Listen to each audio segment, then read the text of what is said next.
Hello మామాస్! ఈ weekend అయితే నేను సుబ్బయ్య గారి హోటల్ నుంచి ఫుడ్ అయితే ట్రై చేద్దామని ఫిక్స్ అయ్యి జొమాటోలో ఆర్డర్ పెట్టేసా. సో ఓన్లీ ఫుడ్డే ఆర్డర్ పెడితే అంతగా ఆఫర్ ఏది రావట్లేదని చెప్పి ఒక పేలా లడ్డు కూడా యాడ్ చేశా. ఈ లడ్డు టేస్ట్ మాత్రం సూపర్. సో ఆ ప్యాకెట్‌లో మనకైతే ఒక రైస్ ప్యాకెట్, వాటితో పాటు చిప్స్ అండ్ ఒక పాయసం, పెరుగు, పులిహోర, వంకాయ కర్రీ, ఒక పప్పు,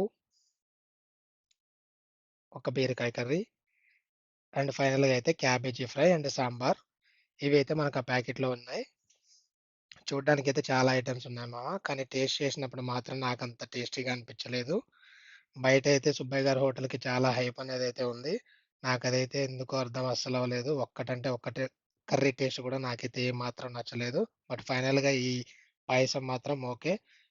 చాలా బావుందని చెప్పొచ్చు. ఆ డిసప్పాయింట్‌మెంట్‌లోనే ఈట్ క్లబ్ నుంచి chicken tikka masala with biryani rice and parotta order పెట్టుకున్నాను మామ. ఈట్ క్లబ్ మీరెవరైనా ట్రై చేయకపోతే యాప్ డౌన్‌లోడ్ చేసుకొని ఒకసారి ఏదైనా ఫుడ్ ట్రై చేయండి మామ. ఫుడ్ అయితే చాలా డెలీషియస్‌గా ఉంది.